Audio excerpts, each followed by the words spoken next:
I, 28F, have a complicated history with my sister-in-law, Jane, 30F. We went to the same high school where she was one of the popular girls, and I was more of a quiet bookworm type. Our high school years were a stark contrast. Jane was always surrounded by friends, involved in cheerleading and student government, while I spent most of my time in the library or science club. Jane and her friends would often make fun of me for my clothes, braces, and general awkwardness. I remember one particularly humiliating incident during our sophomore year when Jane accidentally spilled her lunch tray on me in the cafeteria. The laughter of her friends still echoes in my memory. It wasn't constant bullying, but there were definitely hurtful comments and exclusion over the years that impacted my self-esteem. I had a small group of close friends who helped me get through those tough years. My best friend Lisa was always there for me, defending me against Jane's group whenever she could. We'd spend weekends watching sci-fi movies and working on school projects, trying to ignore the social hierarchy that seemed to dominate our high school experience. After graduation, I was relieved to leave that chapter of my life behind. I didn't see Jane for several years after that. I went off to college studying computer science at a university across the state. Those years were transformative for me. I gained more confidence, made new friends who appreciated me for who I was, and discovered my passion for coding. I threw myself into my studies and internships, determined to build a successful career. My hard work paid off, and I eventually landed a great job as a software engineer at a growing tech company. I was proud of how far I'd come from that insecure high school girl. I met my now husband, Kevin, 32M, at a tech conference about 4 years ago. He was giving a presentation on AI ethics, and I was immediately impressed by his intelligence and charisma. We started chatting at the post-conference mixer and really hit it off. We exchanged numbers and started dating soon after. Kevin and I bonded over our shared love of technology, hiking, and terrible sci-fi movies. He was kind, funny, and made me feel valued in a way I'd never experienced before. As our relationship grew more serious, we started talking about our families and backgrounds. A few months in, Kevin mentioned that he had a sister named Jane. When he described her as outgoing and social, I had a sinking feeling it might be the same Jane from high school. I tried to brush it off as a coincidence, but when Kevin showed me a photo, my stomach dropped. It was definitely her. I was hesitant to tell Kevin about our history at first, not wanting to cause drama or color his perception of his sister. But as things got more serious between us, I knew I had to be honest. One night over dinner, I explained the situation to him, how Jane had bullied me in high school and the impact it had on me. Kevin was understanding and assured me that Jane had grown up a lot since high school.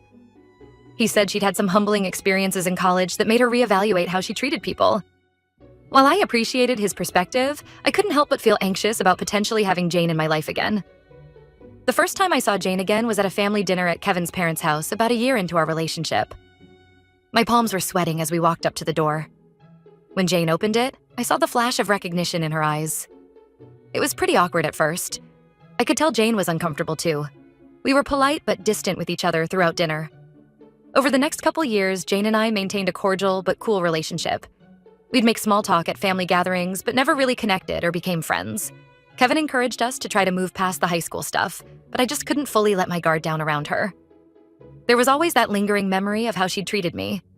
I tried to keep things in perspective. We were adults now, and high school was a long time ago. But every time Jane would make a joke at my expense or give me a backhanded compliment, I'd be transported back to those insecure teenage years. I didn't want to make waves in Kevin's family, so I just tried to limit my interactions with Jane as much as possible. About 6 months ago, Jane got engaged to her boyfriend Ryan, 31M. I'd only met Ryan a handful of times at family events, but he seemed nice enough. I congratulated Jane when I heard the news, but didn't expect to be very involved in the wedding planning or anything. So I was surprised when Jane reached out and invited me to lunch, just the two of us. Part of me wanted to decline, but Kevin encouraged me to go, saying it could be a chance to clear the air. At lunch, Jane apologized for how she treated me in high school. She said she had been immature and insecure back then, and she felt awful about it now. She also said she wanted us to have a better relationship as sisters-in-law. I appreciated the apology and told her I was willing to move forward.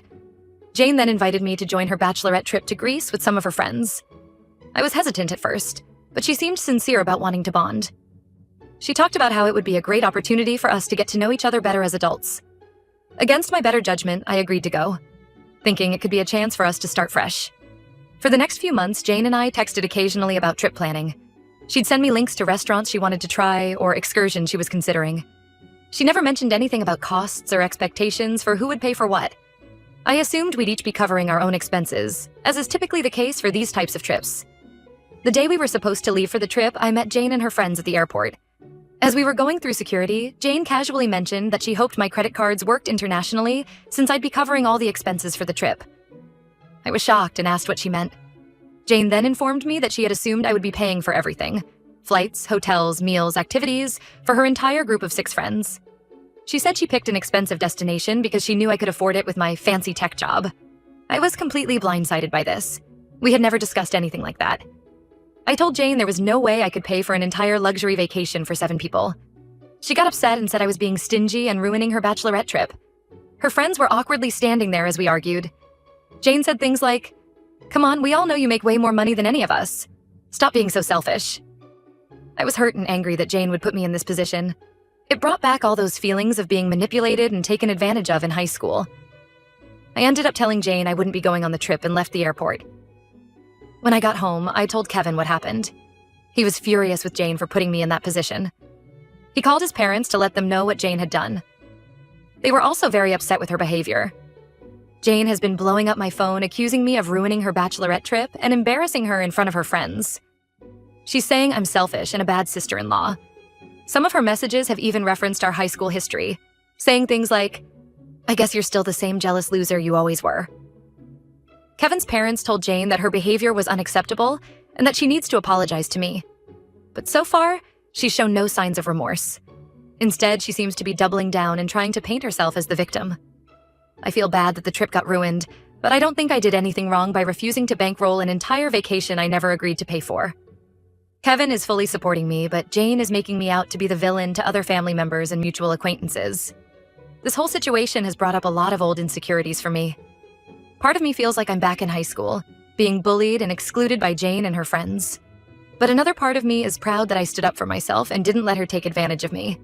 A Idia for not paying for the bachelorette trip and leaving Jane and her friends stranded at the airport. Update. It's been about 2 weeks since the airport incident, and things have only gotten messier. Jane has been on a smear campaign, telling anyone who will listen that I'm a selfish, stingy person who ruined her bachelorette trip out of jealousy. She's been posting vague, passive-aggressive stuff on social media about fake family and true colors. At first, I tried to take the high road and not engage.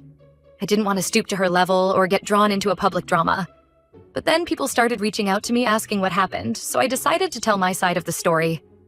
I explained to family and mutual friends that Jane had sprung this expectation on me at the last minute without any prior discussion.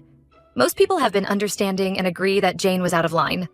My college friend Lisa, who knew about my history with Jane, was particularly supportive.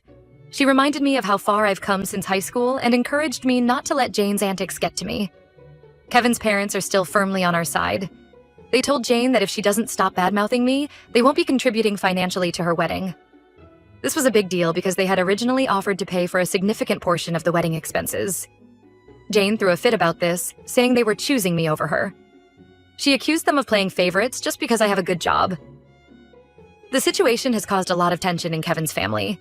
His younger brother Tom, 26M, initially sided with Jane, saying I should have just paid for the trip to keep the peace. Tom and Jane have always been close, so I wasn't surprised by his reaction. But after Kevin explained everything in detail, including our high school history that Tom hadn't known about, Tom came around and apologized for jumping to conclusions.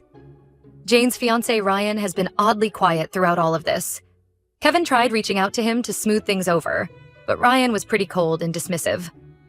We later found out from Tom that Ryan and Jane have been fighting a lot ever since the bachelorette trip fell through. Apparently, Ryan is upset that Jane expected me to foot the bill for such an expensive trip without discussing it with him first. Last weekend, we had a family dinner at Kevin's parents' house.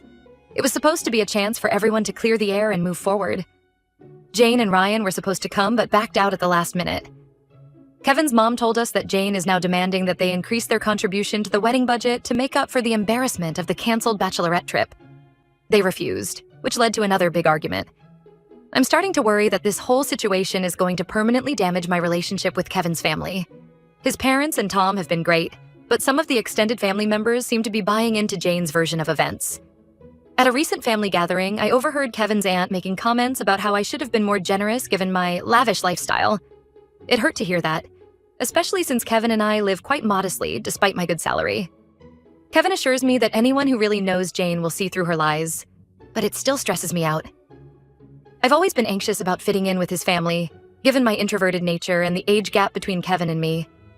This whole drama has amplified those insecurities. To make matters worse, I found out that Jane has been bringing up our high school history to paint me as a long-standing enemy. She's telling people that I've always been jealous of her and that I deliberately sabotaged her bachelorette trip as revenge. It's frustrating because I thought we had moved past all that ancient history. Kevin and I are trying to rise above the drama, but it's hard when Jane seems determined to make me the bad guy. We're considering skipping the wedding altogether at this point, but we don't want to give Jane more ammunition. I'm not sure what the right move is here. Part of me wants to confront Jane directly and clear the air, but Kevin thinks that will only make things worse. For now, we're just taking it day by day and trying not to let Jane's antics get to us. But I'd be lying if I said it wasn't putting a strain on things. I'm grateful for Kevin's unwavering support through all of this. He's been my rock, reassuring me that I did nothing wrong and that he's proud of me for standing up for myself. I've been throwing myself into work as a distraction, but it's hard to focus sometimes with all this family drama swirling around. I'm trying to. Stay positive and remember that this will all blow over eventually, but some days are harder than others. Update 2. Things have taken an unexpected turn in the past week. Jane and Ryan's wedding, which was supposed to be next month, has been called off. We found out from Kevin's parents that Ryan ended the engagement. Apparently, the bachelorette trip drama was the last straw for him. He told Jane he couldn't marry someone who would try to take advantage of family members like that. He was also upset about how Jane had been behaving in the aftermath, spreading lies and trying to turn people against me. From what we've heard, Ryan had been having doubts for a while. He felt that Jane had become increasingly entitled and demanding throughout the wedding planning process. The bachelorette trip incident just confirmed his fears about her character. Jane is not taking the breakup well at all. She showed up at Kevin's parents' house in hysterics, alternating between crying and screaming about how this was all my fault. Kevin's parents tried to calm her down, but she was inconsolable. She ended up staying the night there because she was too upset to drive home. The next day, Jane started blowing up Kevin's phone with angry messages. She accused him of choosing me over his own sister and ruining her life. She brought up childhood memories, saying things like, "Remember when I took care of you when you had chicken pox? This is how you repay me?" Kevin finally had enough and blocked her number. He told his parents that he needs some space from Jane for a while. I feel terrible about the whole situation, even though I know logically that it's not my fault. Kevin keeps reminding me that Jane brought this on herself with her entitled behavior and refusal to take responsibility for her actions. Still, I can't help but feel a twinge of guilt. I never wanted things to escalate to this point. Kevin's parents are caught in the middle of everything. They're trying to support Jane through the breakup while also maintaining boundaries. They've made it clear to her that her behavior towards me was unacceptable and that she needs to make amends if she wants to repair her relationships with the family. But they're also worried about Jane's mental state and don't want to abandon her when she's struggling. The situation has stirred up a lot of old family dynamics. Kevin's mom confided in me that Jane has always been the more demanding child, often overshadowing Kevin's needs when they were growing up. She said she feels partly responsible for enabling Jane's behavior over the years. It was a surprisingly candid conversation that gave me more insight into the family's history. Tom has been trying to play peacemaker, but it's a tough position for him. He's close to Jane, but also sees how unreasonable she's been. He's been checking in on her regularly and reported back that she's not doing well.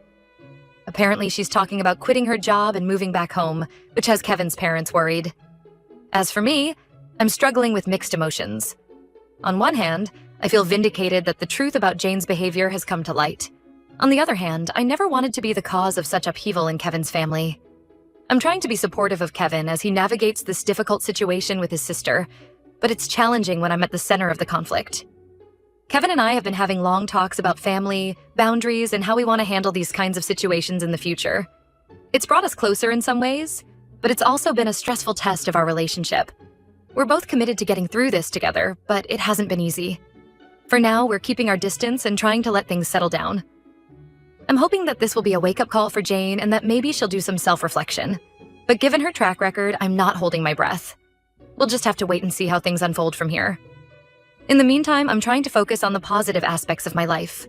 My job, my relationship with Kevin, and the support of friends and family members who have stood by us through this ordeal. It's been a stark reminder of how far I've come since those difficult high school days, and how important it is to surround yourself with people who truly care about you.